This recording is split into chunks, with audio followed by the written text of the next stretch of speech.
Okay, we have the signal to go ahead. Technology is caught up. A job rotation was widely adopted in American industry with significant results. Obviously, a person who's doing one thing repetitively day after day gets greatly relieved when he shifts to something else. But the obvious eventually occurred. If you get 8 boring jobs to do, it will just take you 8 times as long to get bored, but then you are eventually bored. And the same thing happens again. So that in job rotation, they got quicker increases in productivity. In general, the increases weren't as high and they didn't last as long. Again, emphasizing the fact that there's no permanent solution, apparently, to this problem, that you have to be prepared with a set of alternatives. Now, the next conceptual step was the first really radical step which occurred that began to involve systemic thinking. It was the recognition that the problem arose out of the nature of work, that work had been designed for machines and given to people to do. And people began to ask the incredibly simple question that nobody had thought of before. What would work look like if it were designed for a human being as opposed to a machine? Would it be the simplest task you could possibly think of? The answer was no. It would be the most complicated task a person could do. And that's moving in exactly the opposite direction. Putting tasks together to get a job that's as complex as a person can handle. That was called work enrichment, which became the third major movement.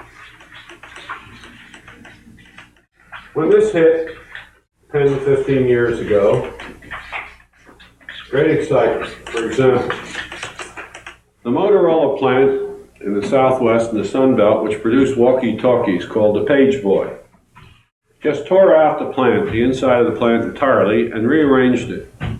Every employee in the plant had a workstation.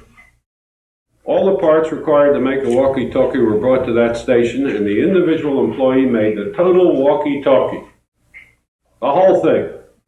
He packaged it, put a card in it with his name and phone number, and said to the customer, if you have any complaints, please call me directly. Wrapped it up and sent it out. And Motorola claimed between a 30 and a 60% increase in the output per worker per day. Now this kind of thing began to happen all over. Now if you're building a skyscraper, you don't get one man and have them assemble it, of course. The principle of work enrichment was to give the individual the largest single task that he could accommodate to. That didn't mean it was necessarily the whole job. He might not assemble an automobile, but he might do an entire sub-assembly alone. Okay, now what happened with work enrichment? Well, we suddenly had people making a television set from beginning to end. A lot of appliances began to be made this way, fairly complicated sub-assemblies. It's a lot more interesting.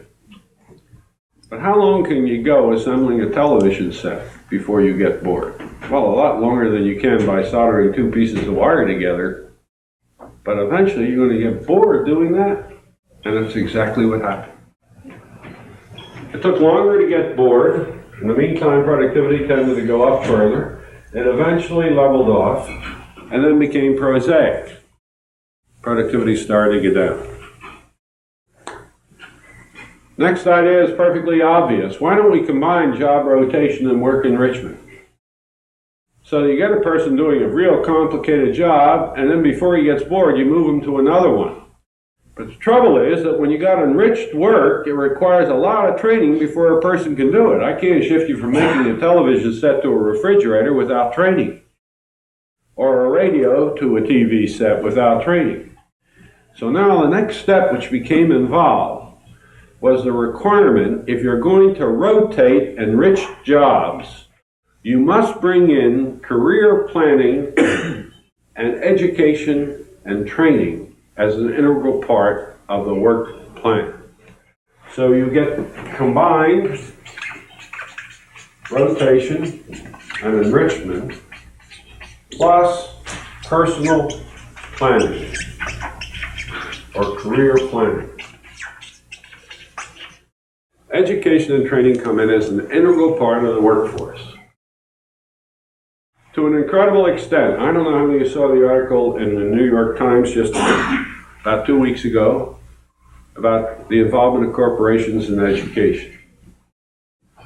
The largest educational institution in the United States today, outside of the federal government, which I'm leaving out, is IBM. It's much bigger than the University of California.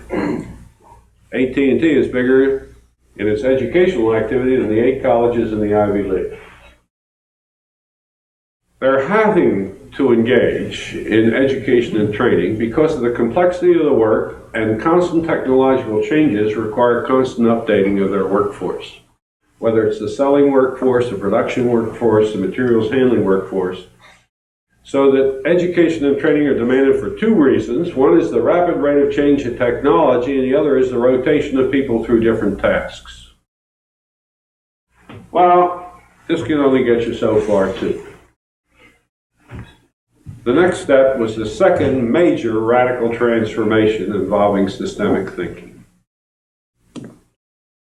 They said, you know, what we're doing is designing work that's enriched for the individual. What we have always taken for granted is that the unit worker is the person. Isn't that reductionist thinking? What is the largest unit for which we could design work? And then what is the largest task we could give to that unit? You see the difference? In work enrichment, you still take the individual person and say, what's the most complicated task I can do? But in the next step, you say, what's the largest group that I can treat as an entity to which I can assign work? And this gave rise to a concept called the semi-autonomous work group.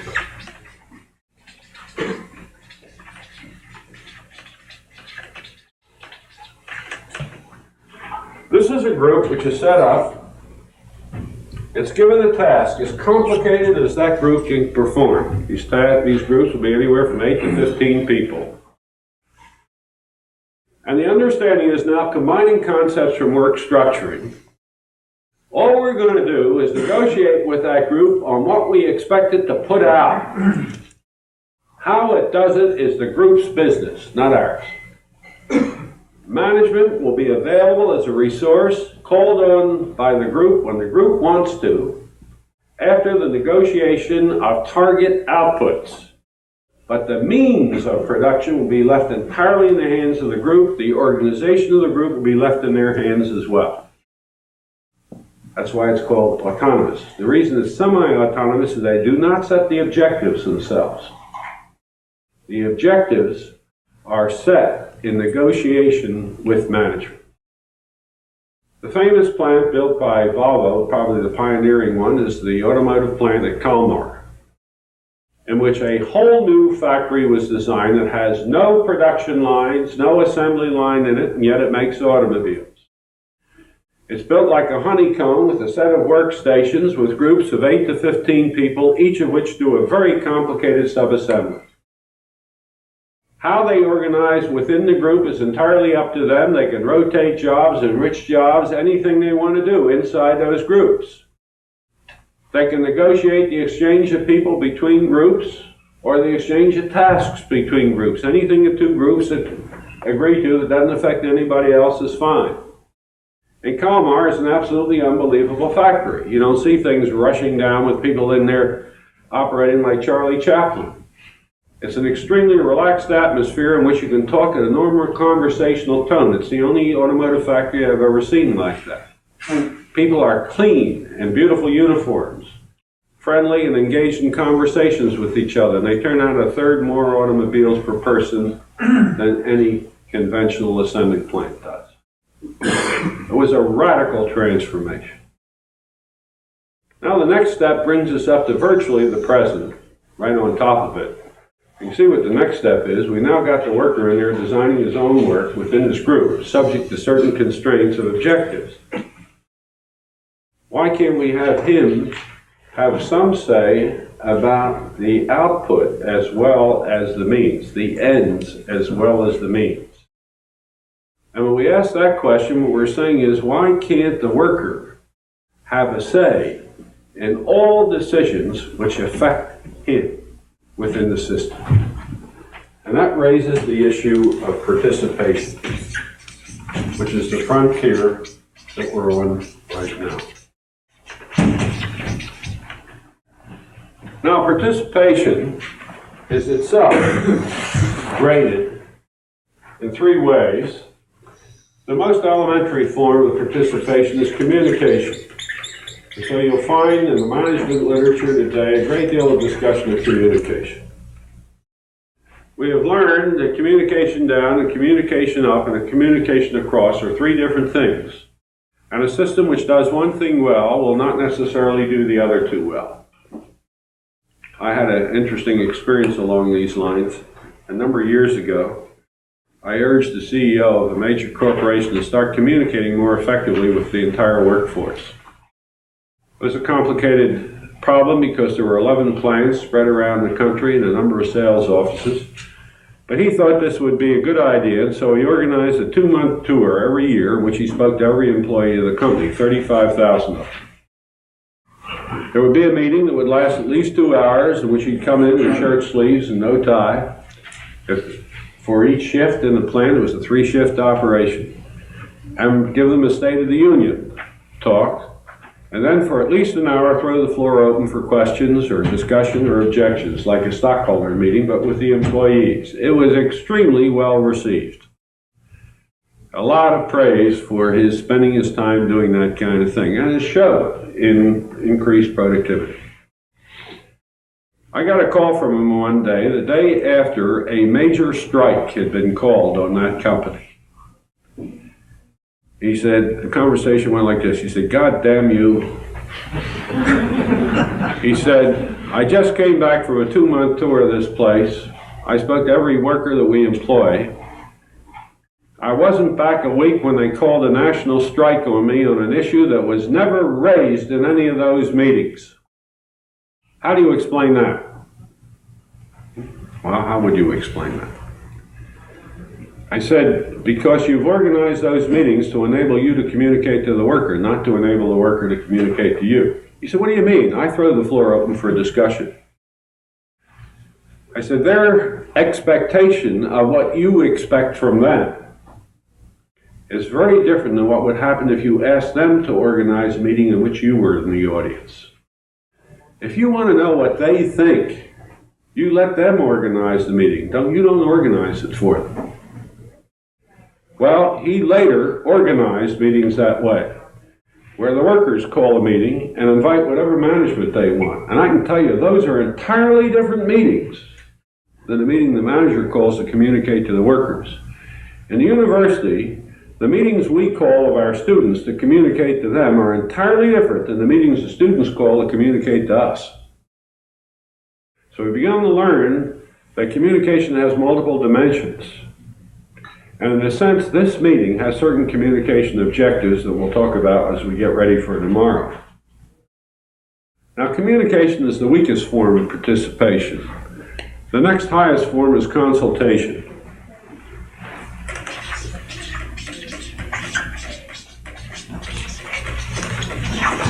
In consultation, the essential element is that a person in a position of responsibility asks for the opinion and advice of those who will be affected by the decision he has to make.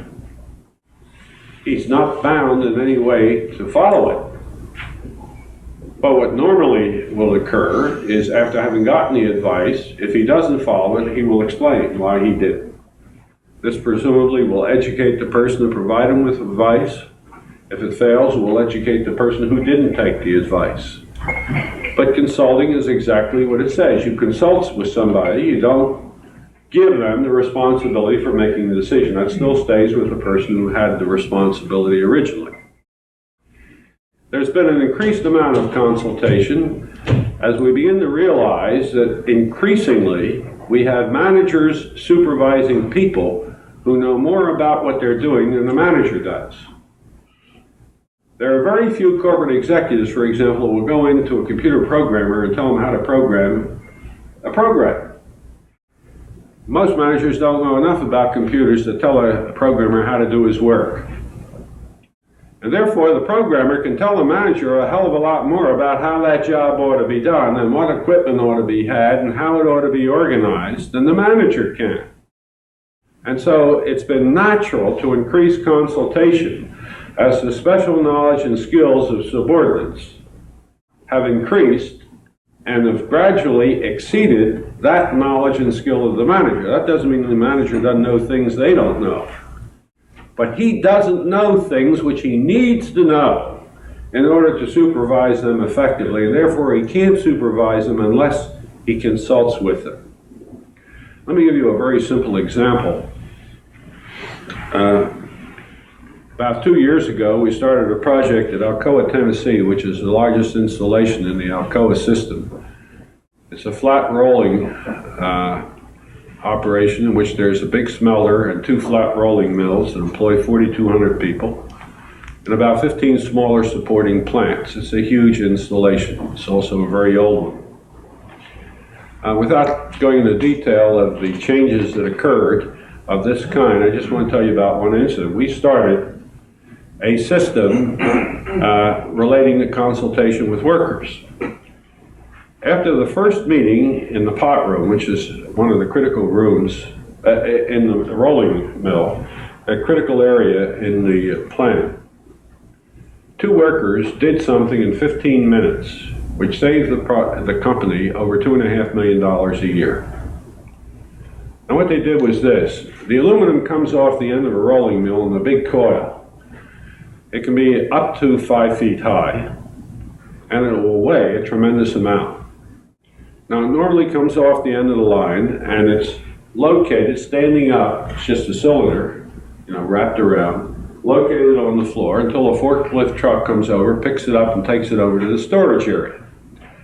Now, every once in a while, for one reason or another, the forklift truck gets delayed. And what happens is they got a lineup of these cylinders here, and they have no room to put the new cylinder coming off the end of the mill. So they have to move the cylinders that are already there. Well, how do you move a heavy coil of aluminum? How would you do it? Overhead crane. No, you don't have it. You just want to move it about 6-7 inches so you can get another coil, a foot. You put your foot against the bottom, you grab a hold of the top, you pull it down so it's on its edge, and you roll it. I mean, that's the way you do a carpet, a short carpet or anything like that. Roll the paper. Now, unfortunately, when you do that, what happens to the edge of the aluminum? The outer roll, and in perhaps 1 or 2 winds, crimps the edge from the weight. Now, the customer is buying 60 inches of aluminum, not 59.5 inches. So 20% of those rolls were returned to the company. And that cost the company about $2.5 million a year.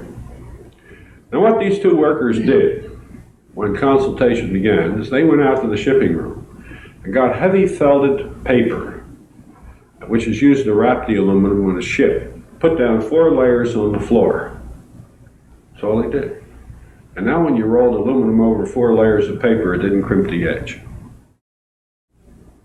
Now, I went down to see those 2 guys, and I said, that's a marvelous thing you did. And they were very proud. I said, well, how long have you known about that? They said, about 15 years. I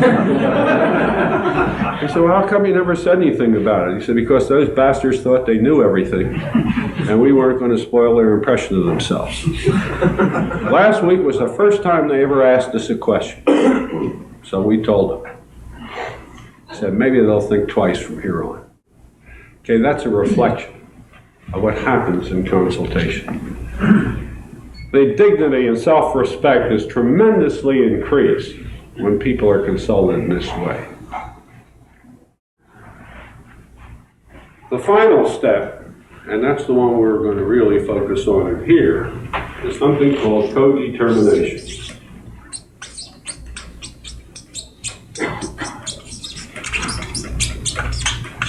This is where the employee is given a voice in making the decision. He's a participant in the decision making, not merely a consultant, nor is he merely communicated with about the decision. He has a voice, a vote in the process. Now, this has gone through an evolution too, but what I'm going to show you is a design of a completely participative organization. It's a very radical concept. But it solves a dilemma which has plagued organizational theorists for years. It's interesting to observe that we are a country dedicated and committed to the concept of democracy, right? At least all Americans claim this. Unfortunately, we don't have a very clear idea what democracy is. We know a lot about what it isn't, but we don't have a very good idea about what it is. Now, the central idea of democracy is not voting. Hell, the Soviets vote all the time, but we say that's different. Yes, it sure is, but it's not different because of voting. The essential property of a democracy is this. Nobody has control over others unless the others collectively have control over them. It's a circularity of control. There is no ultimate authority in a democracy. That was demonstrated when Nixon was put out of office by the people that he was administering. Circular, it's not linear. Now, a problem arises in industry. In industry, you've got a complex task like building a building or an automobile or a ship. One person can't build a ship, so you have to divide the labor. When you take labor and divide it up, you need coordination. And if you get enough coordinators, then you need a coordinator of the coordinators. And therefore, what we've recognized for a very long time is that you can only organize work hierarchically into a hierarchy. In society, our value is with democracy.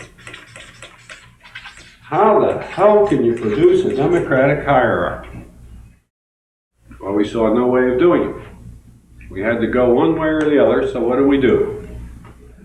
We organize establishments like the military, like industry, like schools, hierarchically and say the hell with democracy. The fact is that the institutions within democracies are organized exactly the way a fascist state is. They are autocratic institutions operating within a democracy. And that may not have bothered the conscience of the many people, but it sure bothers the organizational theorists. Wouldn't it be great if we could have democratic organizations within a democracy? Now, how can you do it without destroying hierarchy? And if you destroy hierarchy, you destroy productivity. You have to maintain hierarchy.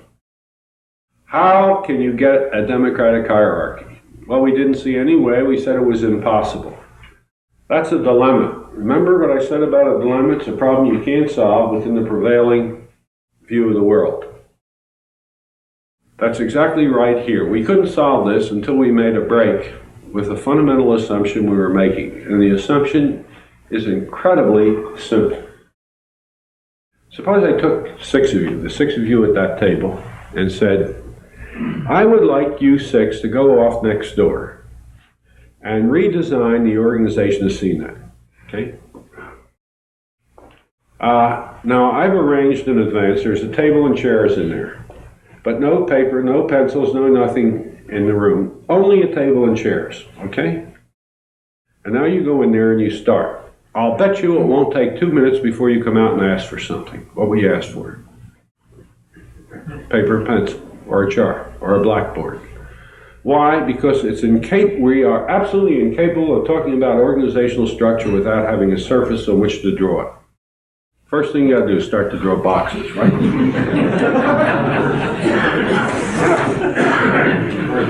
Okay, so we start to draw the boxes and label them. Now, there's an important thing about a piece of paper. It has only two dimensions, up and down and across, and therefore all discussion of organizations is two-dimensional. Up and down is the flow of authority, And across is the division of responsibility. So we got responsibility on the horizontal dimension and authority on the vertical dimension, and there's our concept of organization. Now, can you think of any good reason why an organization has to be two-dimensional? Fact is, there isn't any. The reason that they are is because we insist on representing them on a piece of paper. But give up the piece of paper and go to a third dimension and you can build an organization that's a democratic hierarchy like that. Now, having said that, I want to show you that it can be done, and I have to do it on a flat piece of paper. So I'm going to have to cheat. I'm going to have to bring an additional dimension in by the use of color. Okay? Let's start by taking a very simple hierarchical organization. I'm going to start with a very elementary one.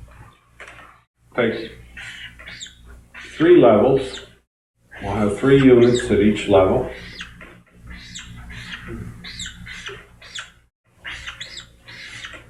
And we may as well give these names so we can talk about them.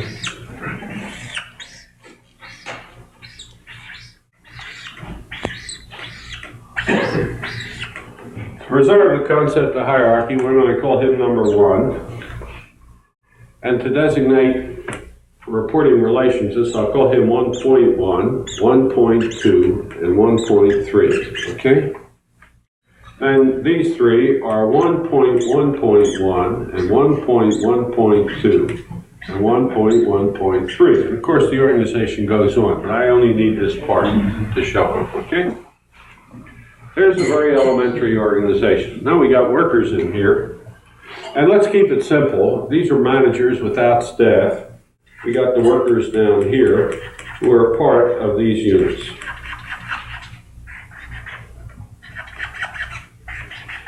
Okay. Now, if I'm talking about a company, there are companies that are organized at 3 levels. The university is. This is university, this is college, and this is department. It's exactly the way a university is constructed. With one big difference. Every educational institution, every corporation has something called a board. Right? At the top of the organization, there's a board, which is the ultimate authority.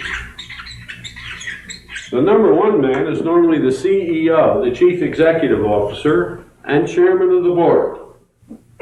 Okay?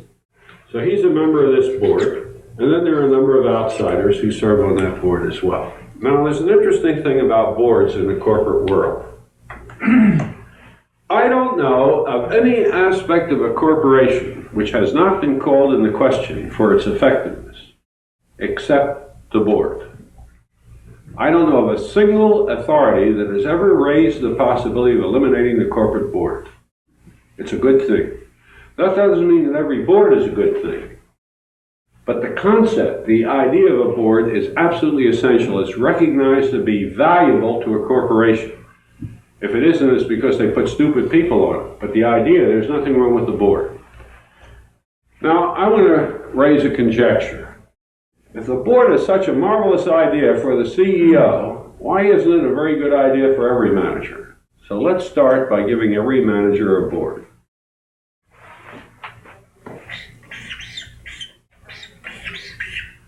Now we're going to have 2 questions. Who will be on each board, and what will the boards do?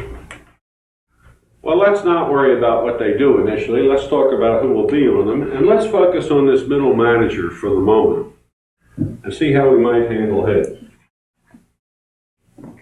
Clearly, if he's got a board, he better be a member of it. It would be ridiculous if he weren't, because then how would the board communicate to him? So he's got to be a member of his board. Right? Equally clear, his boss should be a member of the board. Why? Well, his boss has some authority over him. And if the authority of the boss and the authority of the board come into conflict, you got a problem. So we can solve that by making the boss a member of the board. So we'll bring this boss on the board. That much is obvious. Now, incorporating the concept of participation, the next step is we take every person who reports directly to this manager which in this case are these three, and they will be members of the board as well. So this is the board of 1.1. Who's on it? 1.1 is superior and his immediate subordinates. Every board, except the top and bottom, we'll talk about this separately, will consist of the manager, whose board it is, his immediate superior, the man he reports to, and all those who report directly to him. Now let's just take a look at a couple of the consequences of this. If we look at this manager for a moment now, he's on his own board, but he's also on his boss's board, isn't he? Because his boss's board will contain all of his boss's immediate subordinates, right? So he is also on his boss's board. But he's also on the board of each of his immediate subordinates. He is on each of these three boards. So every manager, except the one at the top and the bottom, will be on boards at three levels. His own level, his boss's board, and the boards of his immediate subordinates. Now, I know you're starting to worry about when he's going to get his work done, but we'll come to that later. We'll deal with that. All right, now here's your second midterm examination. Let's take a big organization like the Navy, not three levels. In other words, it's just a slice out of it. This keeps going up and keeps going down. Each manager participates in boards at three levels. How many different levels of management does he interact with directly?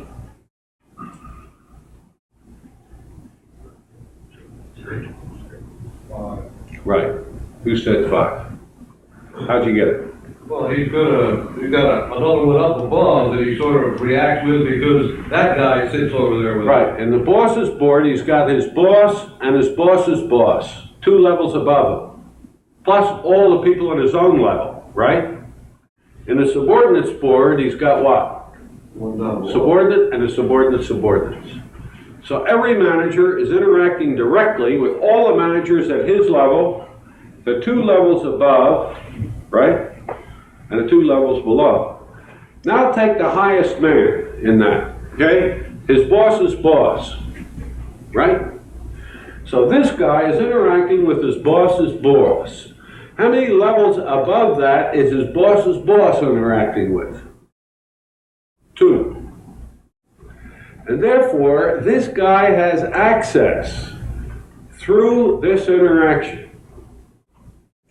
up 4 levels and down 4 levels in the organization. This will be important when we look at what the functions of these things are. The point to see first is the amount of interaction vertically through the organization that these boards make possible. The second thing to observe is that in every board, you have all the people at the level below that board interacting. So each board makes possible the interactions at a level below it, because all these people are on that board. And it makes it possible to look at the interactions of this board with 4 levels up and 4 levels down, because of the people involved. Now, what do you do about the top and bottom? Let me take the bottom first. This concept was originally developed about 15 years ago. It did not start a landslide. The first company to use it in the United States was a meatpacking company in the Midwest. It turned out it was a company, in fact, with 3 levels. The bottom level was the shop supervisors, and these supervisors had an average of 35 people reporting to them. Now, when we created the board, what we wanted to do was give everybody an opportunity to serve on the board, to use the democratic principle. Problem is, if you put these 35 on a board, plus the manager, plus his boss, you got 37 people on a board. And you can't get a board with 37 people to work. In fact, we know what the maximum number of people is that you can get on an effective board. We found this out in a very curious way. Experimentally, we've known for years that about the maximum size of an effective group is 8 people. We didn't know why. If you can get up to 10, you'll notice your groups are designed essentially so that they're under 10. But when you get up over 10, you start to run into real trouble. Do you have any idea why? Well, it was a psychologist that told us why, although he didn't know he was doing it. George Miller, a professor of psychology at Harvard, wrote one of the most interesting articles I've ever read about 20 years ago. And it had the best title of any article I've ever seen. It was called On the Magic of Number 7 plus or minus 2. Isn't that a marvelous title? You gotta wonder what it was about.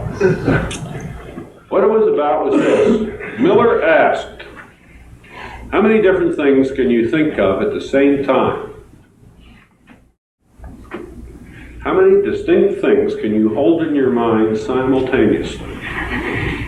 He conducted experiments to answer that question. He found out the average number is 7. The superior person can take 9.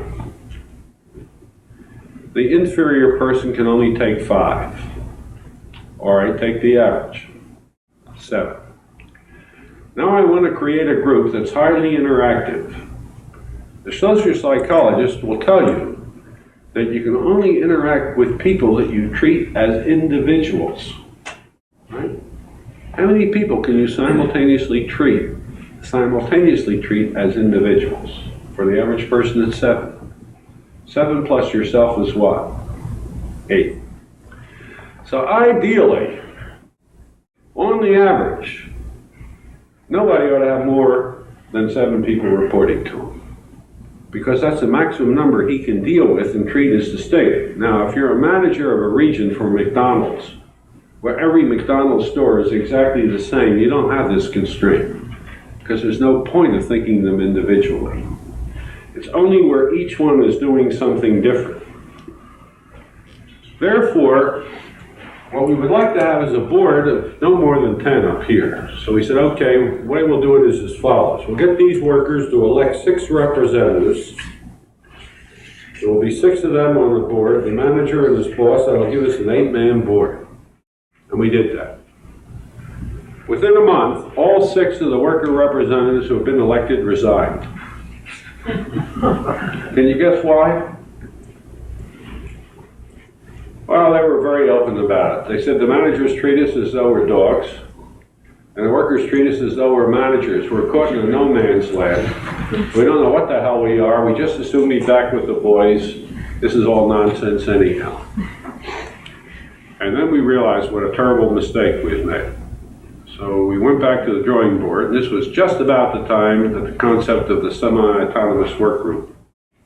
So what the manager said, the trouble is these work groups are too big. We want to break them up into 4 groups of 8 each, approximately. Instead of 35, you have groups of 8 or 9 each. Manager said, oh my God, you're going to multiply the number of managers by 3. You're going to have 4 managers for every one. We said, no, we're going to have 0 managers for every one. He said, we don't understand. We said, we're not going to have managers for these groups. If these are semi-autonomous work groups, then they will elect their own leader. And that leader will be first level of management. Now, the first level of management, in your sense, will have 8 groups reporting to them. But 8 groups is 64 people, right? So you reduce the number of managers by half. Well, this was installed. Now look what happens. Every employee is a member of his boss's board. Okay? The boss is, and the boss's boss. And that's been going for over 10 years now, without any problem at all. Because that's a meaningful board. Now what happens at the top? Well, that varies by the size of the organization. There have been a lot of variations. There are 2 basic concepts. Clearly, the boss is on the top, and the second level is on the top board. Ideally, if you're talking about the Navy, for example, the Navy is not the ultimate. There's something above it. Pentagon or Secretary of Defense or whatever it is, he ought to be on the board as well. Also, any external stakeholders who are critical to the organization. That can be true at any level board. In a decentralized corporation where these are divisions, they will frequently bring outsiders in because they can contribute to the decision-making that goes on at the board. So this board is the intersection of the organization with its environment, and it has to be designed to provide a view down into the organization and out into the environment. Okay, that's composition. Now what do the boards do? Well, let's take a look. 5 functions. When I say this is what they do, this is what they ought to do ideally. In the hundreds of companies that are now using this in one form or another, there are no 2 of them that are exactly alike, and I'll show you how it's been installed in some of the variations. I'm going to give you the ideal version now. One thing these boards do is set policy. They are policy-making bodies, but they do not make decisions. These are not managing committees. They are policy-making boards. What's the difference? What's the difference between a decision and a policy? Come on, you must know. Policy is a goal. No, policy is not a goal. Policy guidance. Policy is a rule for making decisions, but not a decision. For example, a corporation says we will only promote from within. That's a rule. It's not a decision. When you promote somebody, that's a decision. The manager continues to make the decisions, who to hire, who to fire, what to pay them. But the rules that he abides by, the legislation, is made by the boards. It makes the rules of the game. Second thing that the board does, it plans. It prepares plans in a way that we'll talk about in a little bit. It's a planning board as well as a policy-making board. Third function, it coordinates the activities of the units below it. This board here will coordinate these units.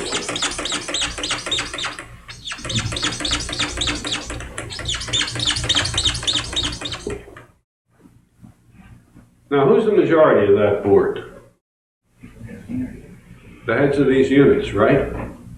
Therefore, coordination becomes self-coordination with the participation of 2 higher levels of management. So coordination is a function of the board to make sure that the activity of different units at the same level mesh together well, that they interact effectively. Is it an equal vote or is it a weighted vote? I haven't talked about voting at all yet. I'll talk about that in a moment. The fourth function is integration. Coordination is the interaction of units at the same level. Integration is the interaction of levels at different units at different levels. It's the vertical dimension. Coordination is the horizontal one. I already showed you how at every board you have people who are sitting on 2 levels higher and 2 levels below, so you've got a view, a direct view of 5 levels of the organization. The rule is that no board can pass a policy or make a plan which is incompatible with a higher level plan or policy. Hierarchy is preserved. But suppose this board up here stupidly enacts a policy which is great for them but does hell for me down here. What can I do about it? Well, I got a guy on my board who's participating in that board, and so I can raise my point of view at that level. Furthermore, when policies are made, you've got people who have the vision down and the vision up so they can see the impacts.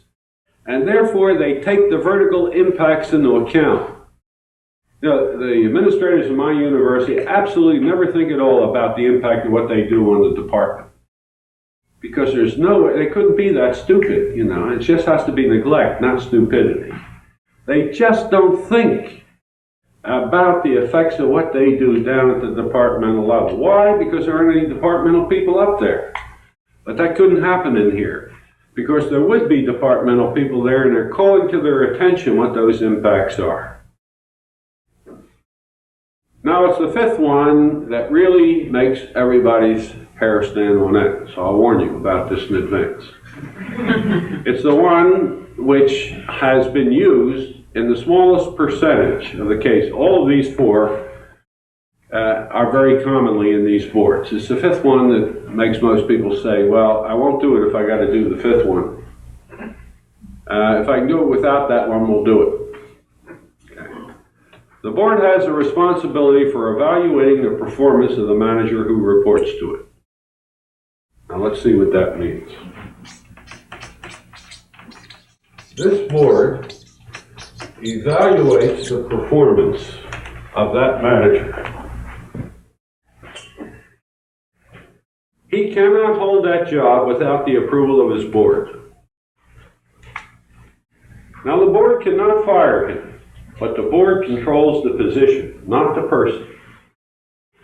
This board can move him out of that job. It can't fire him. Only his boss can fire him. Right?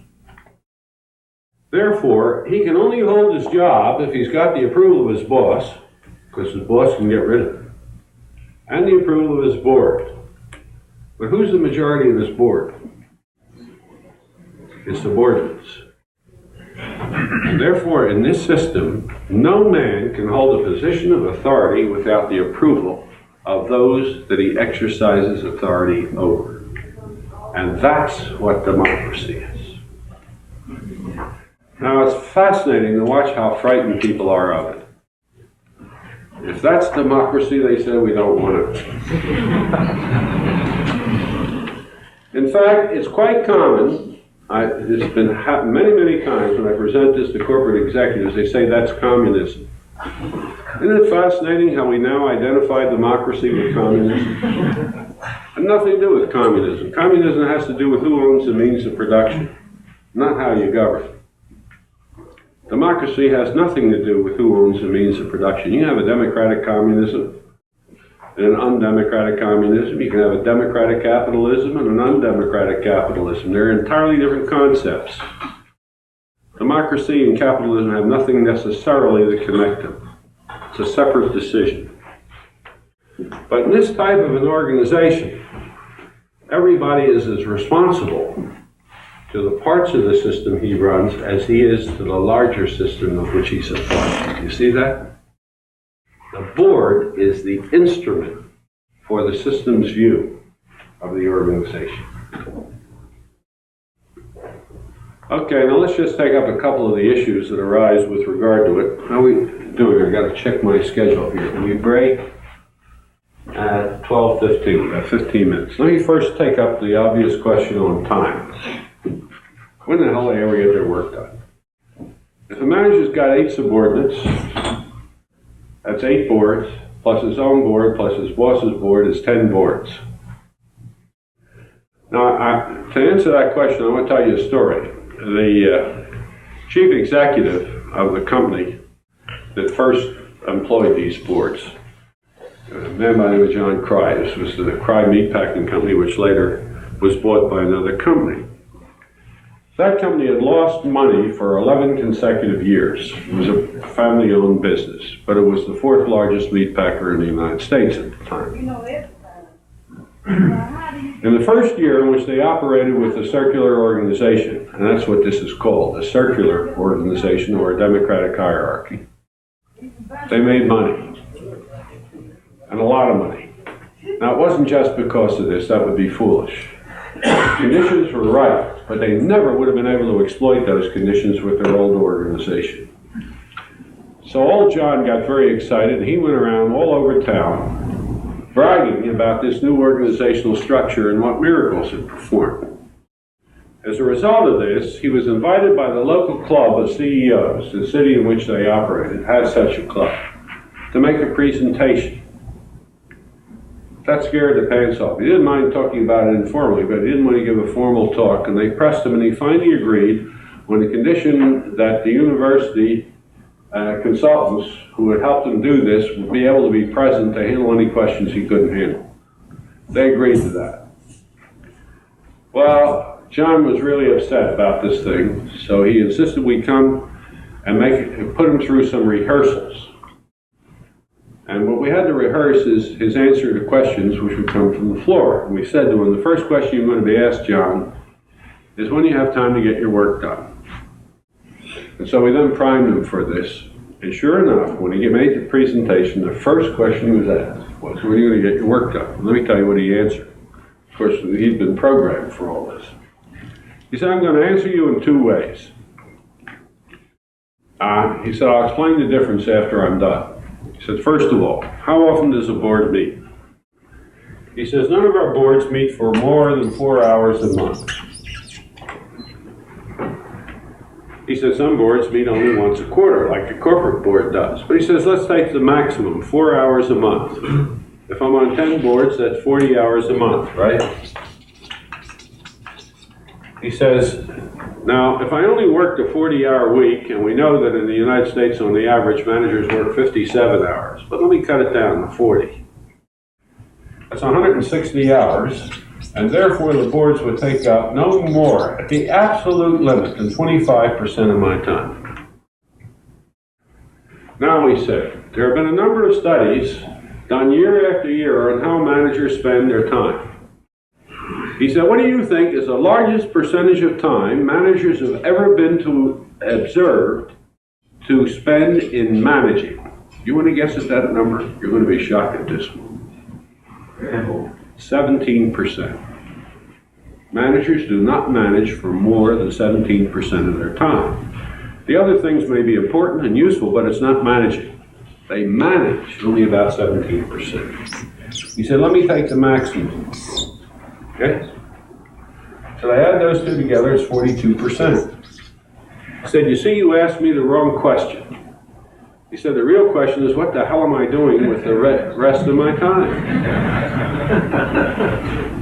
He said, now that's the wise guy answer. Now let me give you the real answer, he said. When I participate in these boards, for whatever the percentage of time is, what am I doing? He said, I am setting policy for my subordinates. We are preparing plans. We're coordinating the activity below, integrating activity vertically through the organization, and I'm evaluating the performance of my subordinates, and they're evaluating me. What the hell is left? That is management. He said, that's where I do what I'm supposed to do. Whatever else I'm doing is incidental and supportive. He said, the board is an instrument which enables me to manage effectively. That was his answer. Now, a few words about how these things have been set up. They've been set up every conceivable way. I will describe three of them to you, which represent three extremes. There's one corporation, a very large one, where the CEO at the top got very excited about this idea and decided to install it. But he didn't want to put it all the way through the organization at once. He wanted people to buy into the idea. So what he did is he took the 8 vice presidents who reported to him and created a board and explained the whole thing to them and set it up. Now the first question they said is, you know, that's fine except for that evaluation. We have no power over you. He said, yes, you do. And he reached in his pocket and he gave them an undated but signed resignation. He said, anytime you collectively decide you don't want me as CEO, just hand this in, put a date on it. That took guts and also a great deal of self-assurance in his confidence. So he set up this board to do all those things. At the end of the year, there was a board meeting, and he said to them, gentlemen, he said, we've tried this board concept for a year. We got to decide now whether we want to continue this or not. Do you like it? And they looked at him and said, are you crazy? It's been marvelous. We have learned more in this year about the nature of general management than we ever have before. It's great to be able to participate in making decisions that are effective. Of course we like it. You can't stop it. He said, well, I don't understand something. And they said, what do you mean? He said, if it's so good, how come you don't have a board? What do you think happened in the next month? Right? Took about 2 years and went right smack down to the bottom of the organization on the same principle. We didn't have to force anybody to do it. Everybody sold themselves on it, and it just moved down systematically step by step. That's one pattern. Let me take a second. The Ministry of Public Works in Mexico is now the Ministry of Human Settlements and Public Works, but at this time, which would have been about middle 1970s, it was the Ministry of Public Works, and it's the largest ministry in the Mexican government. The structure is, again, let me use this figure. There's the Secretary of Public Works. This is called SOP, Secretariat Obras Públicas, which means Secretary of Works Public. There's a secretary, who at the time was a man by the name of Bracamontes, and 3 deputy ministers or secretaries. The one that's critical here is the one in charge of operations, who was a man by the name of Felix, or in English, Felix. That's his last name. Under him, there are a number of departments, and the head of the 3rd level are called Director Generals. All 3 levels are appointed by the President of Mexico. They're appointed positions. There was a young man in charge of the equipment division by the name of Dr. Carlos Moran. And he got excited about this concept of organization. His division had 35,000 people in it. They bought all the construction equipment used by the government of Mexico, which was extensive in building roads, bridges, dams, everything you can think of. They operated the equipment, they maintained it, and so on. He set up this kind of an organization here, but before he did, he went to see his boss, Felix, and explained to him what he wanted to do and said, I'd like you to be a member of my board. Felix said, look, that looks like an interesting thing. If you want to do it, fine, but I got more than enough to do, so count me out. Well, Moran gave up on that. He set up his own board that consisted of himself and the subordinates, but he didn't have a superior one. And he set up this way. Now, I'm not going to tell you what happened, I want to tell you a consequence. 4 years later, a new president came in. Lopez Portillo replaced Echeverria. When Echeverria came in, he moved everybody at the top 3 levels of this ministry out and replaced them, except 2 people. He kept Felix and Moran. Now, a couple of interesting things immediately happened. Felix said, my God, I'm the only deputy minister retained. Why did he keep me? What do you think the answer was? It must have something to do with Moran. What the hell's that guy been doing? So he goes down to see Moran and he says, you better show me what you've been doing because I suspect I was kept because of it. And Moran explained all this to him and he got very excited, Felix did. When the other director generals in Felix's subsecretariat were appointed, he made damn sure they installed the same system. Okay? Now we get 2 other deputy secretaries appointed. They come in, what do you think the first question they asked themselves was? Why was Felix retained? And the only thing they can see that's significantly different about him is the way he's got the thing organized. So within a short time, the thing spread throughout the entire organization. There it started in the middle, worked across and up. The third case, and this happened, is where a unit at the very bottom will start and organize itself that way. And then if it succeeds, as it usually does, it will begin to spread horizontally and gradually vertically. This will normally take a lot longer than the top down, but it has happened that way as well. So the answer to the very critical question that always comes up is, where's the best place to start this? What's the answer? Wherever you are. Wherever you are, you can start it. Okay. Let me pause there now. We got a few minutes before we break for lunch. See if you got any questions about this concept.